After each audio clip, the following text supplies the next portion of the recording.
Well, welcome to another edition of Sit Down with Greg Brown, coming your way from an undisclosed location in Western Pennsylvania. And as you see, our special guest, good friend, another former Pirates pitcher, some 14 years in the big leagues, a lot of years, like 26 in the broadcast booth, none other than Bob Walk. Bob, how are you getting along during these strange and unusual times, and where are you coming from? I'm coming from my backyard. I don't know if you can hear the birds and everything. It's beautiful out here. Yeah, I've been doing okay. Just trying to be safe and under the lockdown and all that kind of stuff. But yeah, the weather's gorgeous and kind of being outside a little bit more. Going to head up to the cabin this weekend. I think that's going to be fun for everybody. We're going to go up there. We're going to do a little maintenance on a bridge that we got going across the creek that A needs some bridge. help. And That seems yeah, pretty significant. it's going to be a significant job. A bridge. Uh, my son's father-in-law donated some treated 6x6 timbers to us, and we're going to go up and put those to good use. And you got to take care of your bridges every now and then. You don't want to burn them.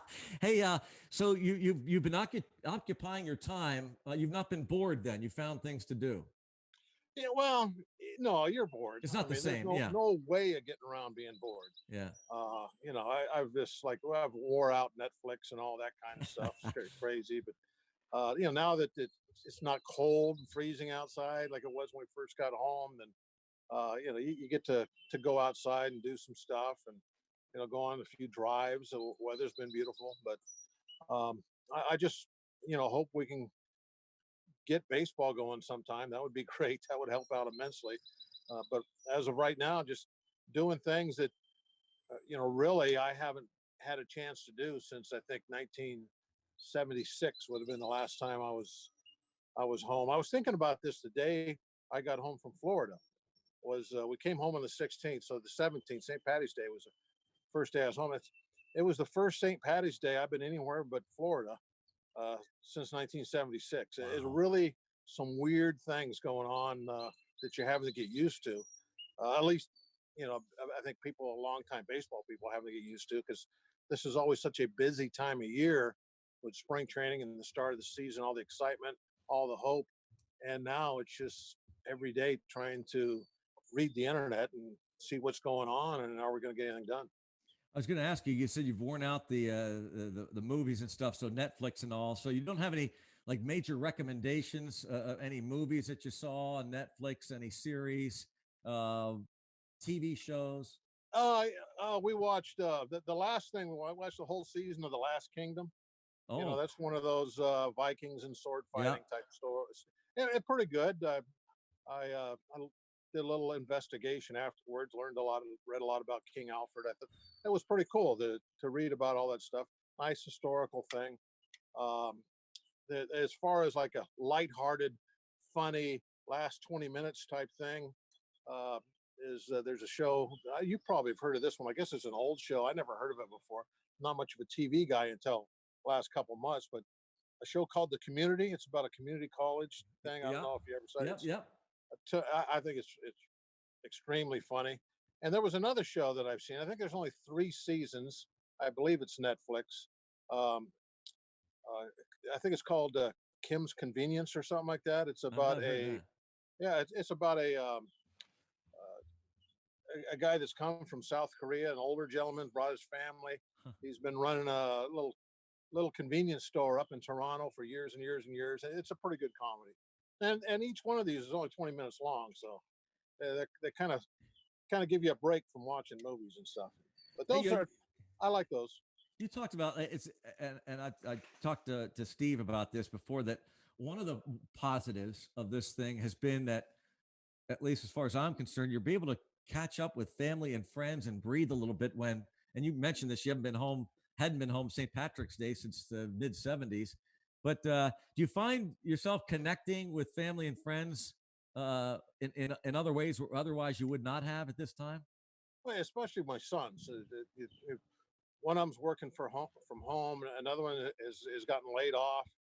Um, it's an opportunity to kind of get together and do things like this weekend. We're all going to be up there working on that bridge together. Mm. this would never happen before, because everybody, as you know, everybody has their own lives and they're busy. They're off doing one thing or another, and you can't ever have any time to get together and do this kind of stuff. So this is an opportunity to really, kind of reconnect with my sons a little bit, and get some projects done with them, and hang out with them, and do some fatherly type things. And baseball has provided me with a great life. There's no doubt about it. But you do, and I'm certainly not complaining about it, but you do miss out on some family stuff. And these last couple of months, even though you can't really get together in big groups or anything, I still have been able to, to enjoy being home, and getting to do some things with them. And also, you're sitting around, and I don't know if this is true with you, Greg, but there's nothing much to do. I might call my sister in Seattle once every 2 months. Hmm. I've been on the phone with her, and emails and texts and stuff constantly since I've been home. We're talking about old family stuff. She's really into, family trees and things like that. So we've been doing all kinds of stuff along those lines. It's an opportunity to have that free time. I guess it's kind of like being retired. Exactly. This is like a preview of what it's going to be like for me, I guess. I'm not getting any younger. As I said, we're all kind of, at least momentarily, retired. We're talking to Bob Walk. He's our guest on Sit Down with Greg Brown. Next up, one of our favorite features, a trip down memory lane with Bob Walk, coming up next. Welcome back to another edition of Sit Down with Greg Brown. Our good buddy Bob Walk is our guest. You can see he's out in the backyard at his home. He's going to be heading up to the cabin this weekend. And one of our favorite segments, Bob, I know you've heard about it, the trip down memory lane. And I know this is not easy, knowing you over the years, because we ask our guests to show us some personal mementos, some photos, memorabilia that is important to him or her. And I know you have not been a big believer in keeping things from your playing career, but I gotta tell the truth about this. I actually asked one of your sons to help me out with this, knowing full well that you wouldn't have a lot. So I think Tommy helped me. But do you have anything at all nearby that you could show us? Well, Tommy didn't help you, other than tell me that, hey, Greg wants you to have some memorabilia. I'll bring some stuff over. And that was 2 days ago. I haven't seen him. A chip off the old block. Yeah, so I don't know what's good. Actually, I did talk to him today. We talked about changing oil on his truck. He never brought up memorabilia or anything like that. Perfect. That's great. But now, about a half hour before we did this, you kind of gave me a little heads up. We exchanged text. So I ran into the house. I did know it. Now, down in our basement, there's a wall that has some baseball pictures on there. Mostly, pictures that, there's one picture from when I was a Brave. There's maybe 2 or 3 from when I was a Philly, and then another 2 or 3 with the Pirates, and a couple other some team photos of Pirate teams and stuff like that. So I do have a couple of things like that, and I know that behind the closet door, up in our bedroom, I had a special baseball bat that I had saved over the years, and so I think that would be. We could start with that baseball bat if you All want. right, let's start with the bat, because I know you're pulling it out. It's been behind the door for 25 years. Yep. No. Okay, here it is. It's there. You see my numbers on the end of it there, so you see it's kind of legit. Yep. It's got the old athletic tape. Is stained with rosin and stuff on here. That Dave Tumbas, the assistant athletic trainer, I used to always ask him to tape my bats up. I'm thinking about this. This is kind of this might not be something that's around much anymore. A pitcher with a bat. The old athletic tape stuff. Well, with just a bat, Yeah. Oh, yeah. They might not be using them anymore. Yeah. But anyway, I got this nice tape job on this bat, which I don't know, always just made the bat feel better to me anyway. But it's a Louisville Slugger, as you can see, and right here you can see the model. It was an R43. Now I was told that the R or whatever letter is first is the original player that made this model bat, and I was told that it was Ruth. Come on. Yeah, it was. What was the real? Who was the real player that you heard? I think it was Babe Ruth. I can't think of anyone else with the last name start with R. How about Reedus? It was probably a Reedus model. R43. And it was a genuine. See, it's not fake. Yeah. That's right. That's a real deal. R43. And it was when I was with the Pirates. So you see that thing. And also you can see, and I was kind of embarrassed about this since it's such a special bat to me. As you can see the grain. This was a poor bat. This should have been used for batting practice or something. A bad grain on it should have never been used in a game, but I did. Now we're going to get to the important part on this bat. By the way, did you always use that in the game, Bob? I just noticed it. No, this is, well, R43s. Yeah. R43s and K44s. I think the K was K-line. Okay, there you go. Ruth and K-line. That makes sense. For walk. Yeah. Yeah, if you're going to use something, you got to use now. Okay, now here. The first two strikes, first two pitches I saw from Danny Jackson that day. Left-hander, throws pretty hard.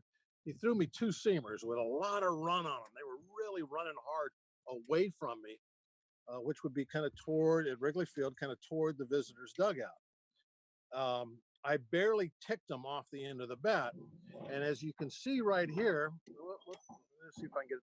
There you see the smudges, the original smudges. One's got a little ink on it. The other one's just like a little smudge right here of where the balls went off, ticked off the end of the bat and went straight over our dugout, which since you brought Reedus up, he and McClendon were there. I could see him in the dugout laughing, pointing out to the field because I couldn't get a ball.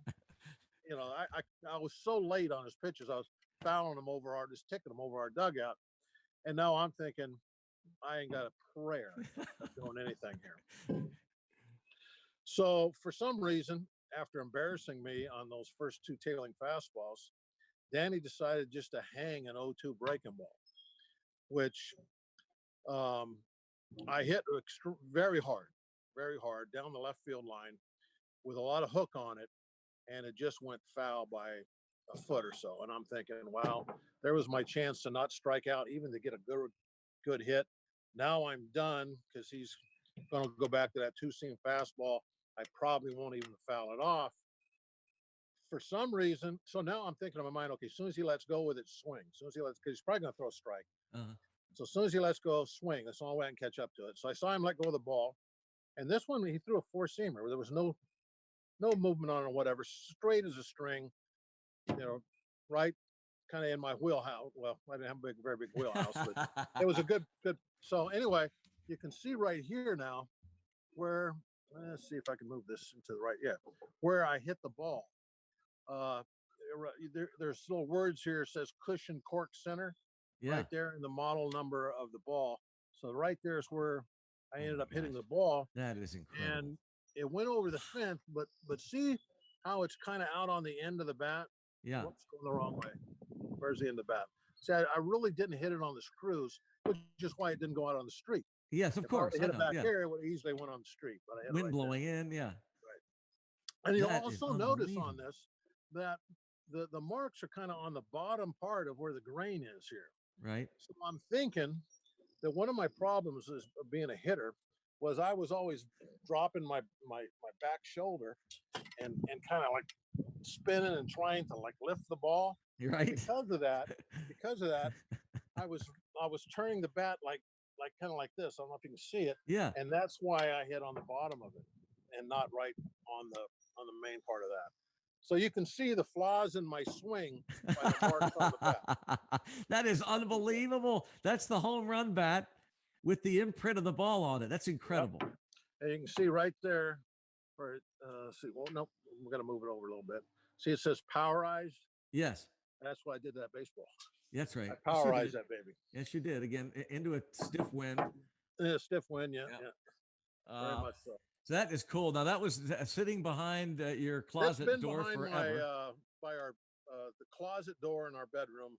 That bat's been back there I don't know, since about 1990 or so behind that closet door. So But I knew where it was, so I knew where to go get it. we so understand the challenge here for trip down memory lane with a guy like Bob Walkie. He just doesn't keep anything. Thankfully, he found that bat, his home run bat, and he also pulled a couple of framed photos off the wall Off the wall, yeah. downstairs. You want me to show those now? Yeah, please. All right. Now this photo here, I'm not I don't really like it because I'm in it, but I like it because of who else is in this photo. It's kind of a very cool thing. It's you can see here. It looks like Yeah, that's Kilroy, good. right? Yeah. Does that look like Kilroy? Or what was that guy in the in that show that was always looking over the fence talking? You can never see his face. Oh yeah. That Allen show. He was a. Oh heck, what the? It doesn't matter. Let's get back to this Yeah. picture. Anyway. Okay, go ahead. So we got here. I will get over here so I can see what I'm doing. This is Pete Rose at first base taking the throw. I'm on the mound and it's a pickoff throw. Dave Winfield is the guy leading off first base. You can see the ball in midair as Rose is about to catch it, and Satch Davis, one of the all-time great umpires, is sitting there ready to make the call on it. And I always just thought that was it was my rookie year. There's Pete Rose, all-time hits leader ever in all of baseball, and of course Dave Winfield, who did it all on a baseball field, Hall of Famer, unbelievable player. And saw this picture in one of my boxes one day of just pictures, and decided to put it in this frame, and it's been one of my favorites ever since. And I'm sure you picked off Winfield. Looks like that throw is just about there. Yeah, it's just about there. Now he's back without sliding. Now, I mean, he's got his legs are 6 feet long. He's one step away. So get that even closer if you can, just so we can get a real good look at it. That's good. A little bit of a reflection there, but that's good. That works. So there's Rose. This is, again, Bob just said this is his rookie year. He's in a Philly uniform in Philadelphia. Pete Rose, the first baseman, and Satch Davidson, the umpire, and Dave Winfield leading off. That is really cool. And it's really neat is that you don't keep anything and you decide to keep that. That's a great picture. Here's another thing too. This is typical of one of my games. There's also a runner leading off third. I was gonna say, what are those two guys over there in the background in Padre uniforms? So I'm doing the usual first to third pickoff throw here. That is classic. I don't want to put you on the spot. Any idea who that? Any idea who that would be on at third base? Any idea? They had a. You know what? I'll tell you. Because you can't tell me it's not at all. That's true. I'm going to say it's Gary Templeton. Okay, that's a good call. That's great. Oh, what a shot that is. That's so cool. But I mean, that's it's so much me. I'm in trouble. There's guys all over the bases, and I'm trying to get out of it by picking somebody off. Now, I didn't know that you liked Satch Davidson that much, huh? You really respected him? Yeah, I thought he was a very cool. He was one of the guys that you could kind of. When I was a rookie, and I first, out there playing, I realized there were some umpires that they didn't like you to even make eye contact with them. I mean, it was bad. Talk to them, and then there were other guys that were extremely friendly and stuff, as long as you weren't a owner type guy. That they would be very friendly to you. And Satch is one of those guys, and I seen him go out and just jump all over, veteran older guys that showed him up. I mean, he didn't pull any punches, but even rookies like me, as long as I, watch my P's and Q's, I mean, he was very fair, very good, and a nice guy to just kind of like, hey, how's it going? That sort of thing. When you walk up to the plate, would talk to you a little bit. And there were some umpires that would say, get in the blah, blah, blah box and shut your mouth. So you had both extremes. And he was not one of those. So no, anyway, I always liked him. Pulley was my favorite. Pulley? Pulley? Yeah, he was always my favorite. What made him your favorite?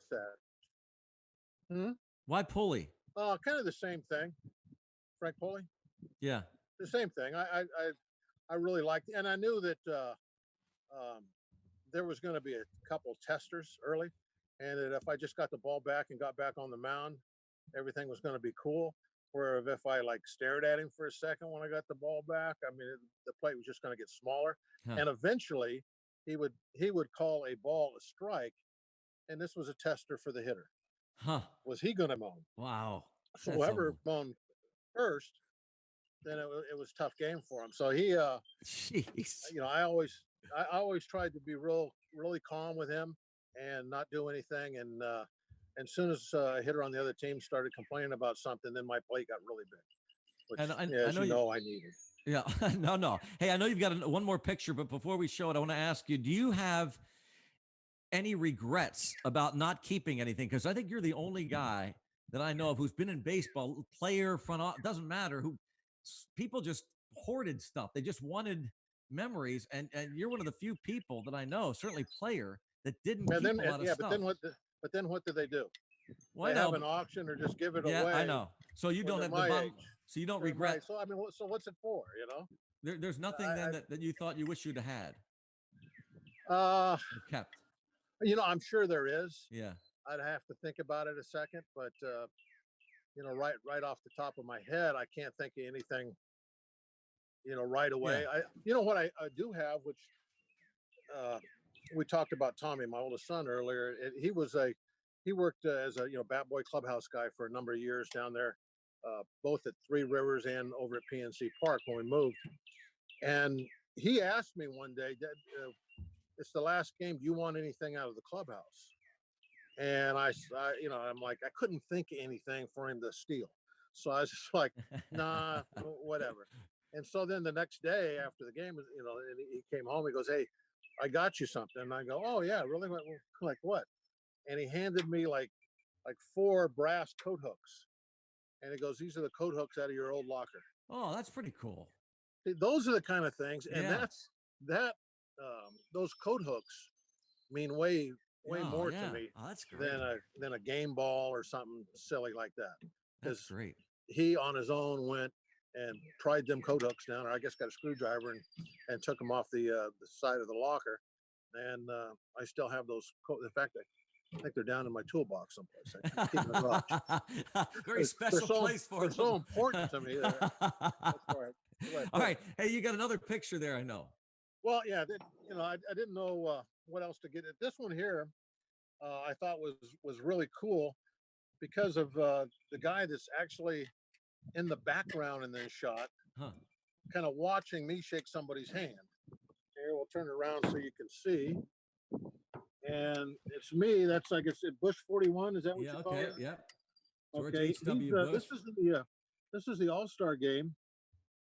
And he is making the rounds in the clubhouse. Wow. That's Sabo. He was the guy. He was next to me in the locker room. Oh, Chris Sabo, the Reds. Okay. Yeah, and if you look in between us, you can see Willie Stargell is in the background, watching me shake hands with George Bush. I thought that was kind of a cool shot, and definitely, I guess they sent everybody their picture. There's a photographer there that he shook hands with, every player in the room. And this was the one they sent me, and there was Willie right in it. So I had to keep that forever. Now, if you could get it closer so we get a real good look, Bob, even closer, if you can. Okay, that's good. That's good. See Willie. Right. Okay.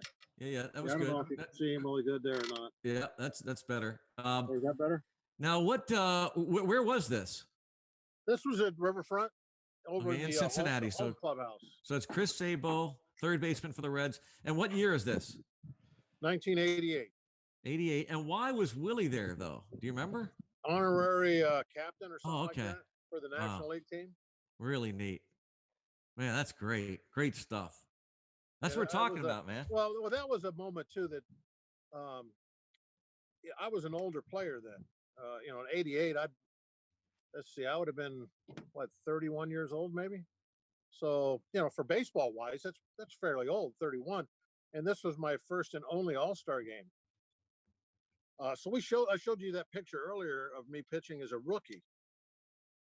This All-Star game made me feel like a rookie again. Oh, I had the same feeling of being a young kid with being in the big leagues in the first time. That, I don't know, that rush you get.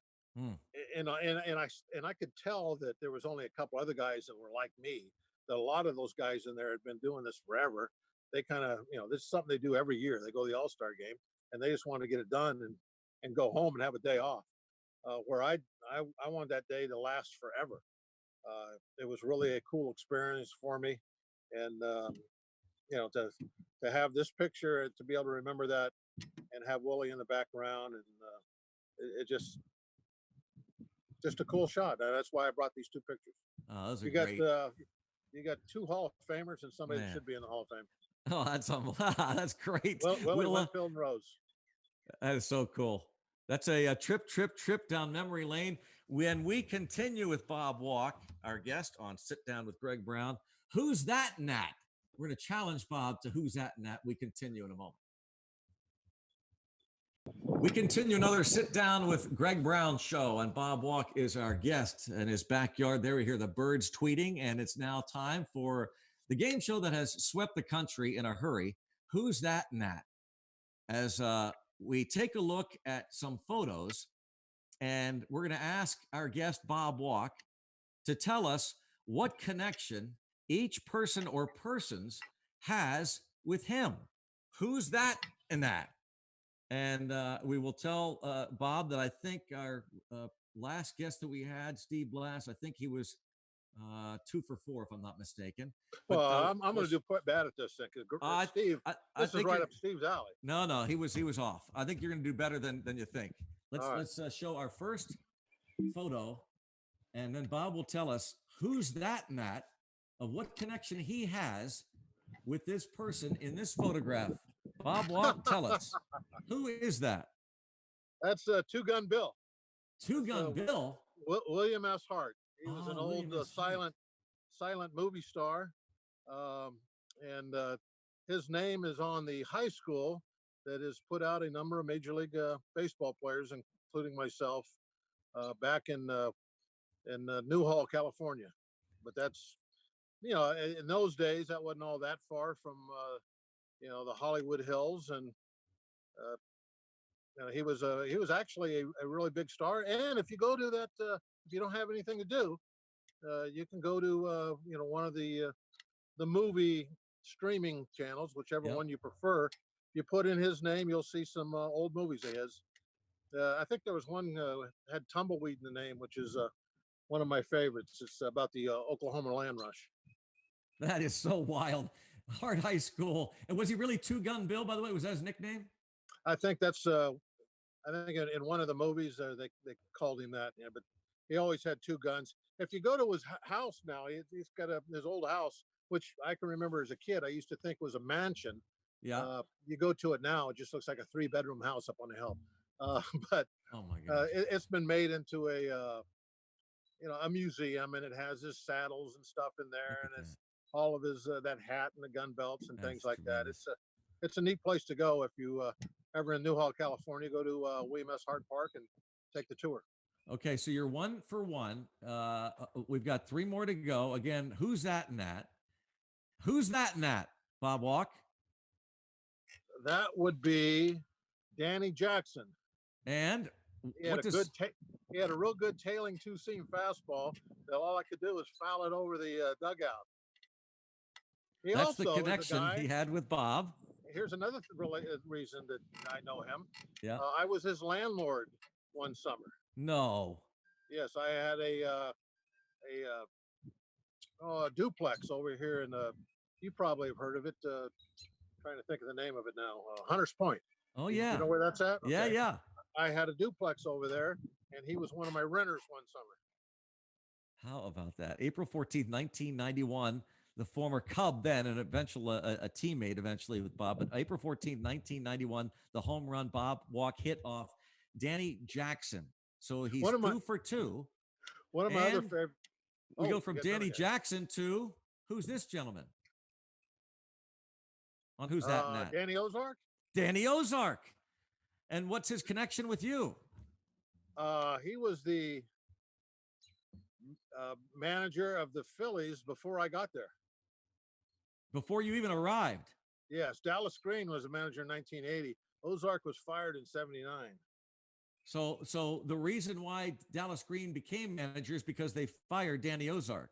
Yes, and Dallas Green was the minor league director. I don't know. I think they have a different name for that nowadays, but had been watching me for the previous 3 years come up through the minor leagues, and so when you're doing really well in the minor leagues, and your minor league director becomes the manager of the team, that's always good for you. So Nothing against Danny. Danny, yeah. From what I understand, was a real players manager.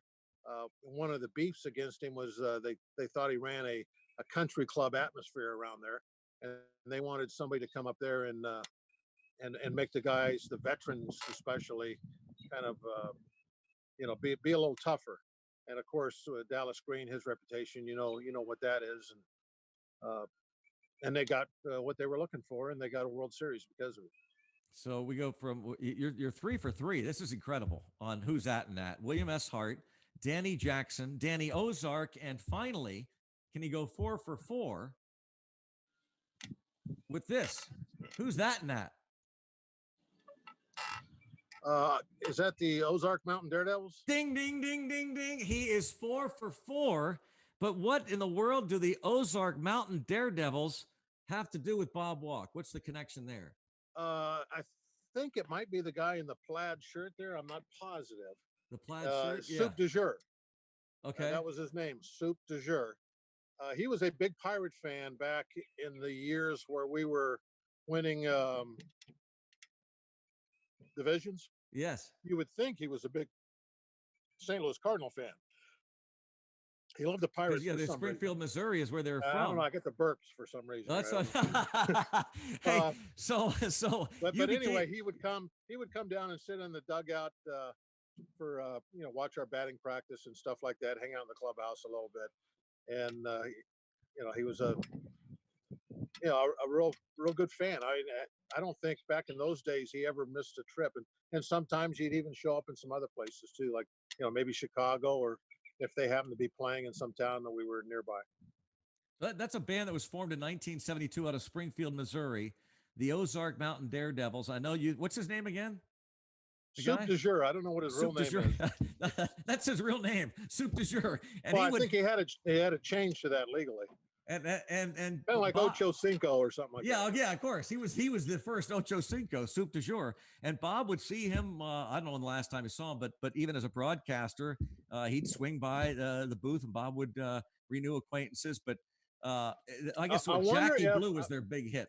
I just now thought of something. I wonder if his connection to the Pirates has something to do with Bill Verdon.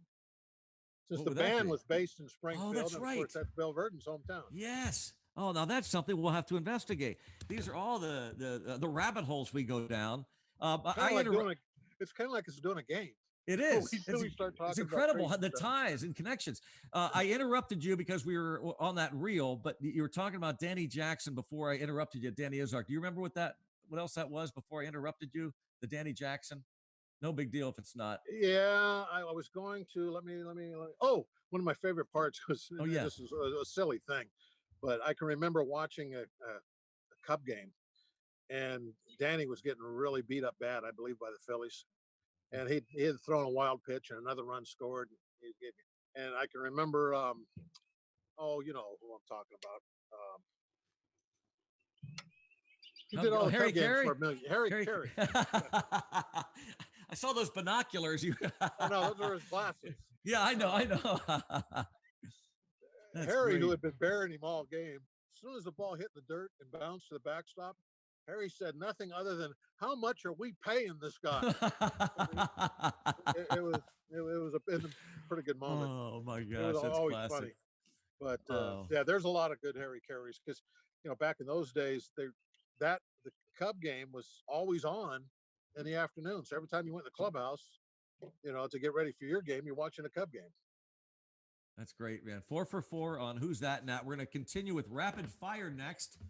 Sit down with Greg Brown. It's Bob Walk. More to come in a moment. Welcome back. Sit down with Greg Brown, our guest, good friend, longtime Pirate broadcaster, Bob Walk. Of course, former pitcher in the big leagues, a lot of years with the Pirates, Braves, and Phillies. And this is a next segment is rapid fire. We throw out a name, a person, a place, or a thing, and we ask, in this case, Bob to react and tell us the first thing or things that come to his mind. It doesn't have to be one of those word association games, but we don't want him to dwell as long as Steve did. Steve was great, but this is supposed to be kind of rapid fire, so we'll see All how right. Bob does. First name, Bob Walk, Chuck Tanner. Loyalty. Oh, that's great. Jim Leland. Father. Your garage. A mess right now. It's full of Amazon boxes. Oh, how about coffee?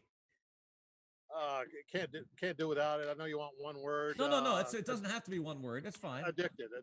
Okay, that's good. I like that. How about Chip Ganassi? Somebody that's very underrated in what he has accomplished in the world of racing. I guess in the world of racing, maybe he gets his due, but I don't think in the sporting world in general in Pittsburgh, people realize what he has been able to do as a car owner and a team owner in a lot of different genres of racing. Phil Niekro.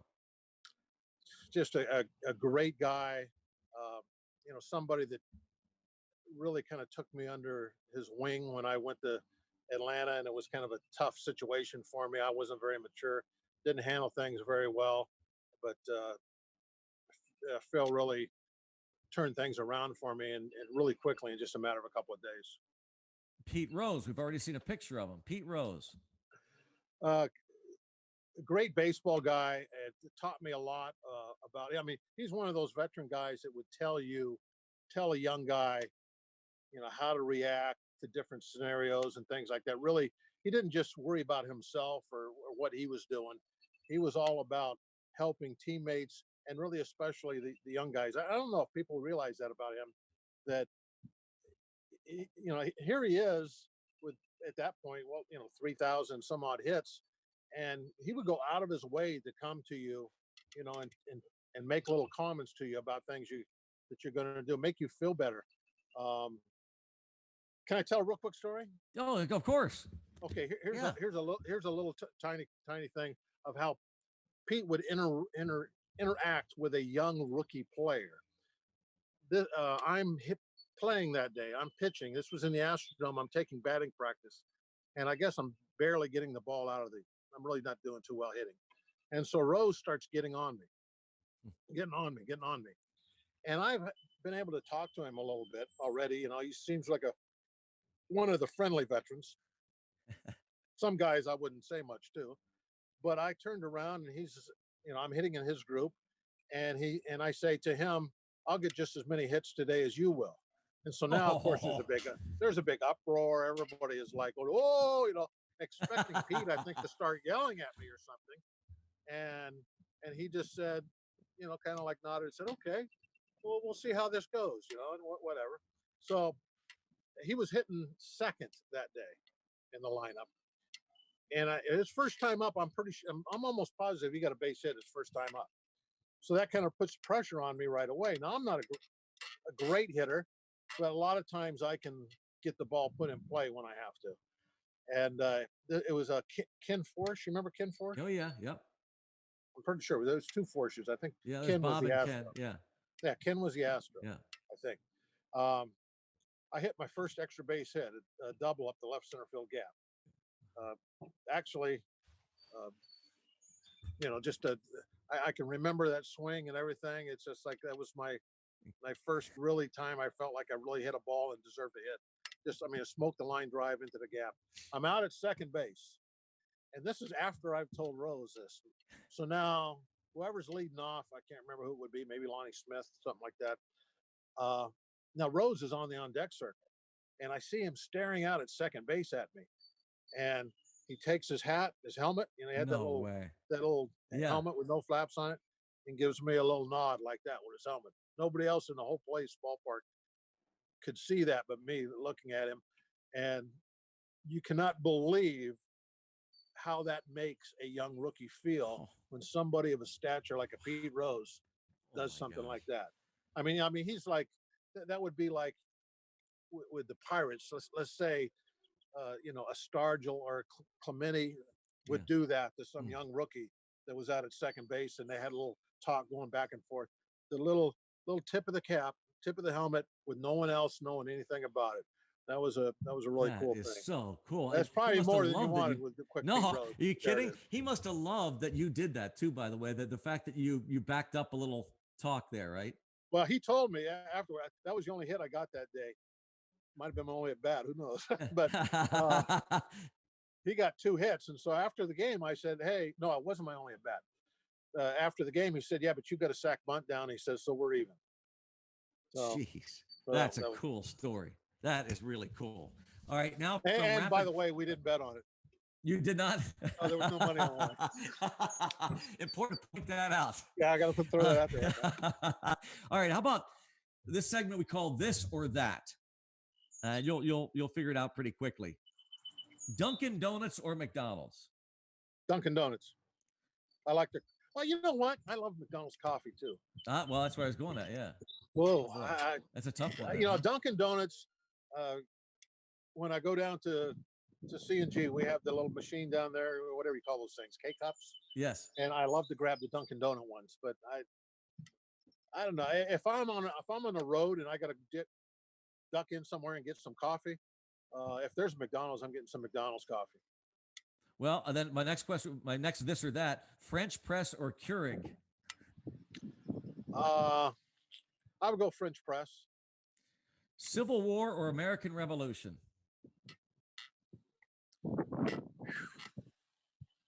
Civil War. Why? Well, if you want to really, I think be a student of either one. Civil War is longer. There's more there, more to study. Okay. They both have a lot of things going on leading up to them. But the Civil War went on and on for a long time, and well, I guess so the Revolution. But there was, I don't know, just more happening and more theaters in the Civil War. If you're into studying those things, I think the Civil War will probably give you more to chew on. How about the beach or the woods? Cool. Lori's not out here. So I'll have to say woods. Okay. Okay. He loves We're the asking beach, you, not Lori. I know. I'm kind of a woods guy, as you can see. Yeah, it's perfect. How about I got. What is that, by the way? What is that? A fishing shirt. It's camo. That's a fishing shirt. Okay. Yeah. Oh, that's great. So like a Huck is a company that they make a lot of things, but fishing is really big with them. And this is like a little, I don't know, a little camo shirt somebody gave me for a gift. I don't know. What a perfect question then, as you said, fishing and camo. Yeah. How about Formula One or IndyCar? Formula One. Is there not close, right? No. Originally, when I was a young guy, it would have definitely been IndyCar. And then as I got older, I loved Formula One. At the last couple of years, I've kind of soured on Formula One. So I haven't really watched any of them too much. If the Le Mans type racing, that's what I would be more in favor of watching than anything. My favorite race is the 24 Hours of Nürburgring at the Nürburgring. That would be my favorite race. It's all like old sports cars, Ferraris and Aston Martins and Porsches and things like that. I like that kind of race. Corvettes. Oh, okay. For the American drivers. Oh, yeah. There you go. How about striking out a hitter, swinging at a fastball or a breaking ball? It would have to be a breaking ball because I don't think I ever experienced what it was like to strike somebody out on a fastball. Okay. How about the Vet, Three River Stadium, or Fulton County? Three Rivers. There's no contest. Yeah. Well, which one I hated? No contest. Fulton County. Yeah. Couldn't stand that place. I mean, and I'm talking about, is that before '92? I never. Oh yeah, I didn't like it no matter what. Okay. I never liked Fulton County. I didn't like it when it was like home ballpark. And I got ran over by a car trying to come into Fulton County. Ended up going on the disabled list. What? Yeah, the guy that was the visiting clubhouse guy in Atlanta. Not the one that's been there the last 30 years. Yeah, right. Guy before him. we used to park outside and have to walk down that tunnel. Remember the old tunnel? Yeah. Yep. And I'm walking down that old tunnel to get inside, and he pulls up, and he's driving like a I don't know, a 1967 Plymouth Fury or something. This big, giant, huge, old American car with four doors. And he pulls up alongside of me. I'm on his driver's side. He looks out the window and goes, "Bob, hop in the back. I'll drive you to the clubhouse." So I'm like, "Oh, okay, thanks." I open up the back door. I put, how you get in the door. You put Yeah. your right foot in, and it's a back, so it's hard to get in. So Right. my left is not in yet. I'm gonna swing my left foot in and close the door. But before I can do that, he takes off. My left foot is on the ground. Oh my So God. immediately the rear tire is sitting on top of my left foot. Oh my And gosh. he's driving forward. And the tire is spinning like this, Oh trying my to spit my gosh. leg and my foot out behind the car. He's basically What? trying to tear my leg off my body and throw it out the back. And the whole time, the weight of the car is now pushing onto my ankle Oh. and just and ripping my shoe off and grinding my foot and my ankle into the pavement as he's driving. I'm screaming at him to You stop, gotta be kidding. and I'm like punching him in the back of the head, trying to get him to stop.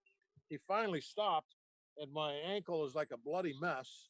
And then I get myself back into the car and finally, lift it back in. And I'm like, "Hey, go, go, go, get me to the clubhouse." Obviously, after that, I had to miss a few starts. That's incredible. Probably still have a scar. So, Jeez. down to the end of that bone that sticks out your ankle. Yeah. Yeah. I lost a lot of skin around that bone. Oh man, that is unbelievable. Do you think the guy did it? I hate Fulton County. Yeah, I hate it now more than ever too. Remember when we were trying to do that pregame over there? Oh yeah. Just a parking lot with some Yep. paint. That was where Fulton County. What they wouldn't let us. They tried to kick us out. I think we were trying to do we were exercising the play at the plate, I think, is what we're trying to do in 92, right? The Sid Breeze. So we went out and found the exact spot, and we're gonna tape a pregame show on AT&T Sportsnet a few years ago. And nobody around, right? No, places deserted. We weren't bothering a soul, and some security guy in a golf cart comes up and shoos us away. We weren't allowed to do it for some reason. Yeah. Crazy. Anyway. I hate Fulton County.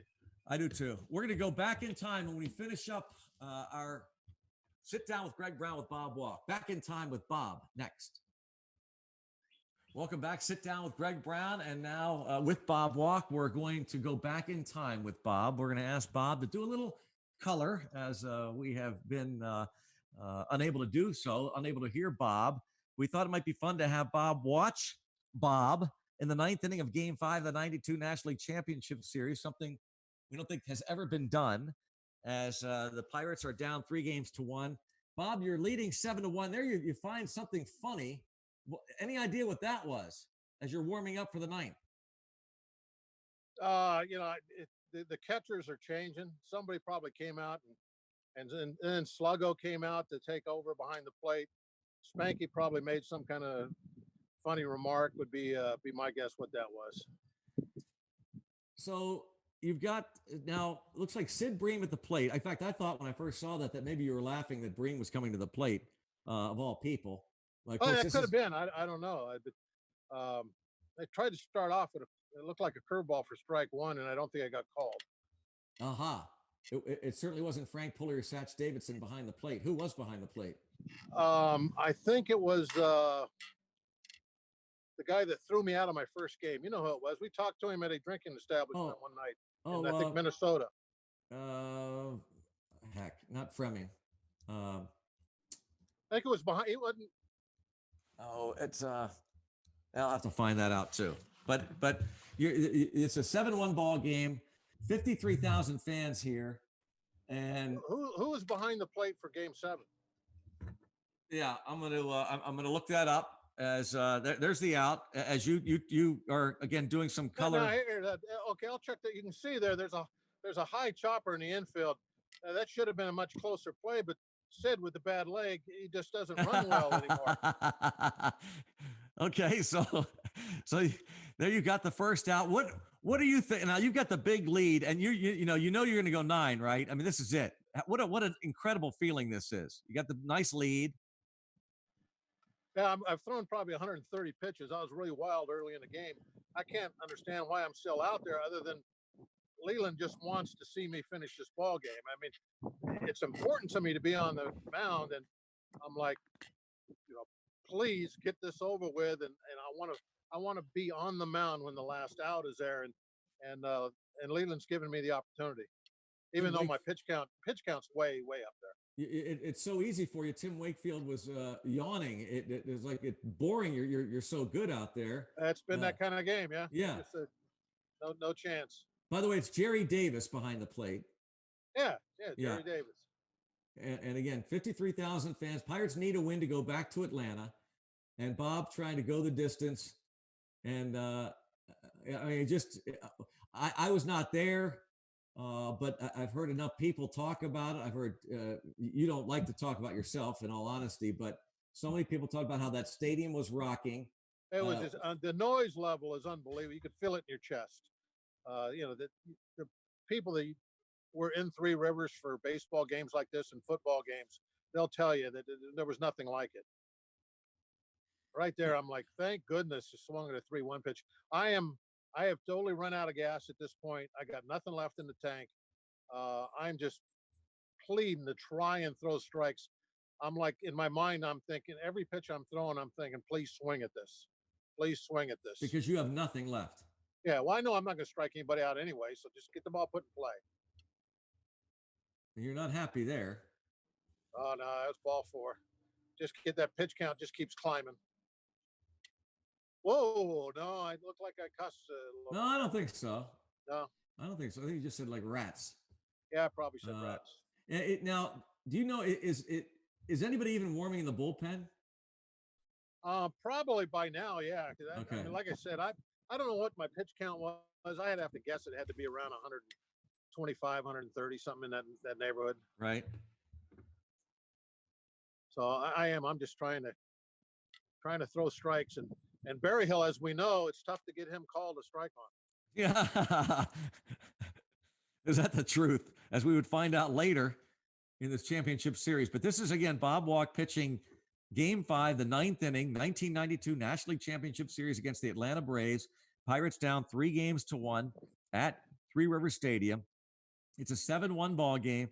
Bob going the distance in front of 53,000 fans rocking Three Rivers. And just as Bob said, I mean, running out of gas, but I mean, you're also just looks like just all you're doing is just trying to throw strikes in there, Bob, right? That looked like a 2-seamer that I painted in the outside corner. Yep. I was trying to throw that belt high down the middle. And working over that chewing gum. I never chew gum except when I pitched. That was the only time.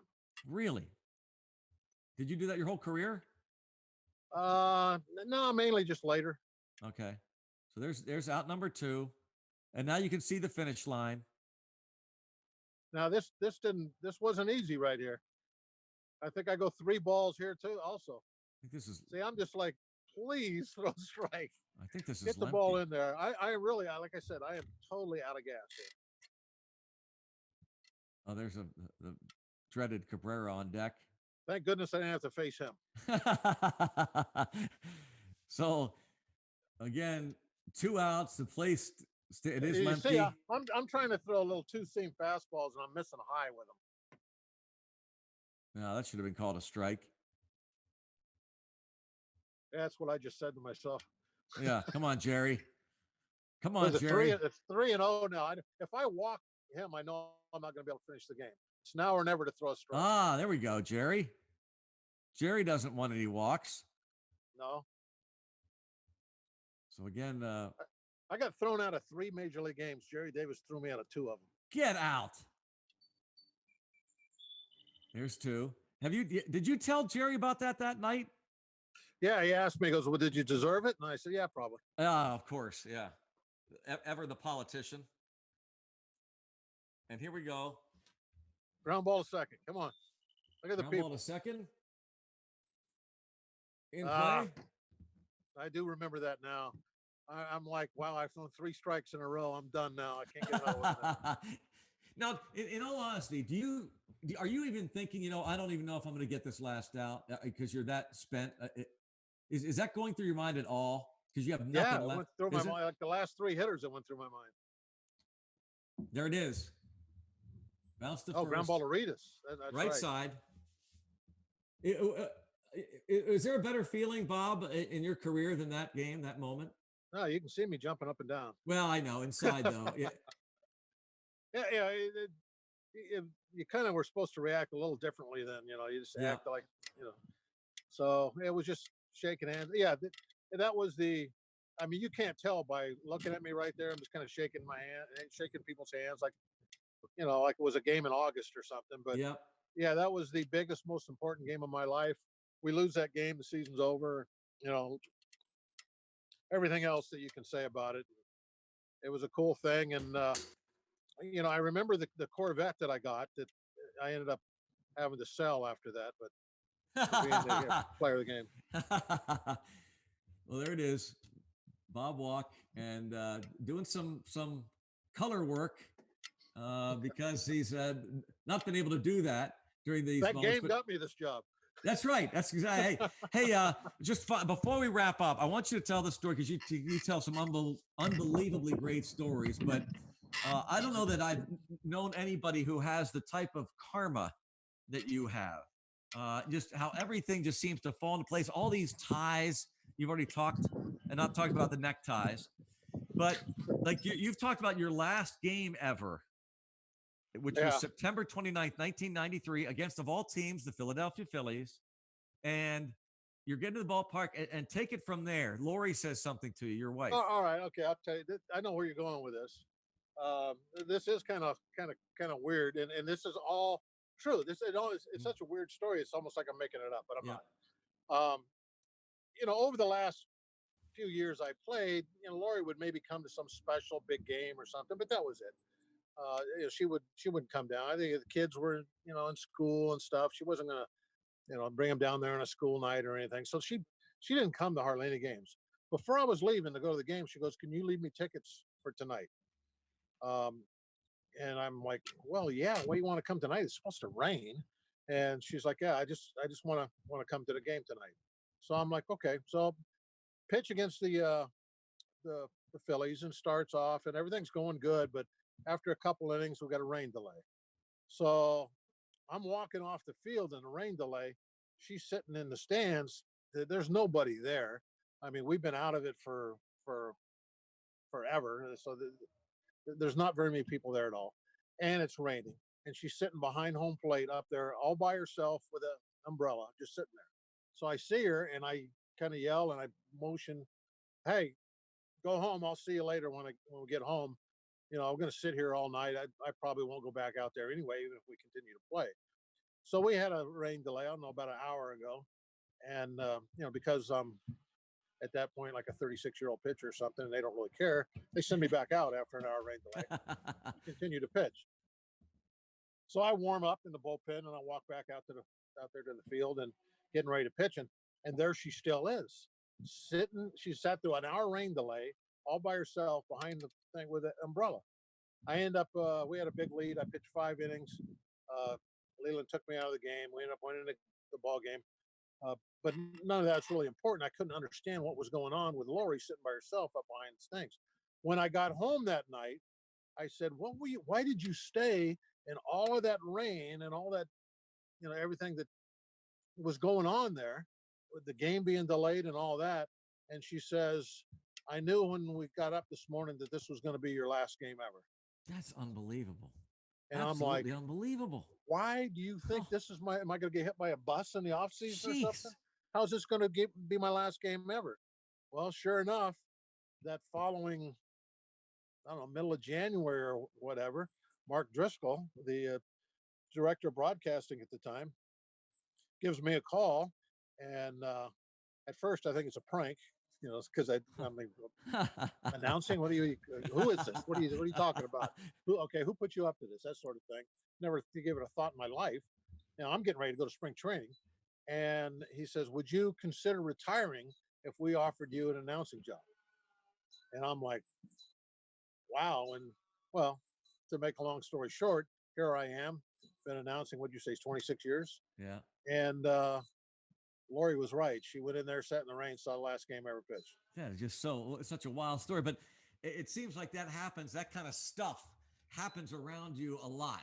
Again, Well, kind of karma I things. mean, I look back on my career, and I wasn't a star, but I had a full career. I mean, I was Chevrolet Player of the Game, and Yeah, there you go. Yeah, in a that's right. That's playoff right. game. I had also been released. I had made an All-Star team. I played on a team that lost over 100 games. I played on World Series championship teams.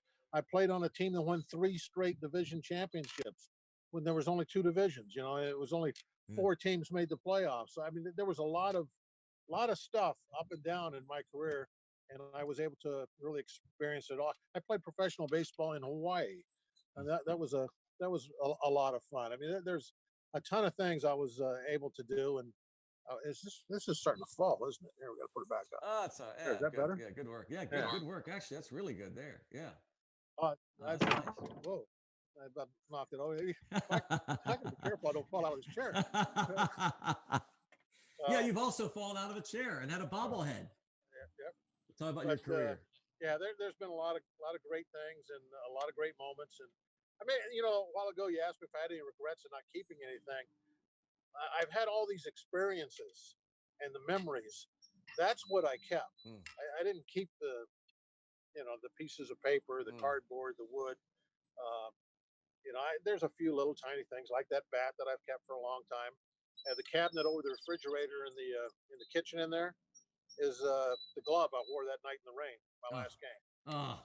So there's a few little items around, but it's the experiences and the memories that you're looking back on it, and this is kind of crazy to say, but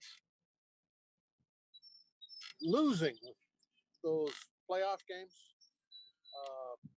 3 years in a row not making the World Series, I still experienced what it was like to go to spring training and make it all the way to that game 7. So whether we won that game 7 or not, in the long run, what did it really mean? Yeah, I got those opportunities. I still have all those experiences and all the memories, over a nice career, and hopefully, God willing, we'll make some more memories in a couple of months. Oh man, I'll tell you what a blast. And I've known you a long time, and I'm raising my, not the Jolly Roger. We'll raise the Jolly Roger down the road, but my mug. Thank you. And it's been a blast, Bobby. We'll see you soon in a broadcast booth. I'm looking forward to it. We'll see you then. Thanks, man. Thanks, Bob Walk, our guest on Sit Down with Greg Brown.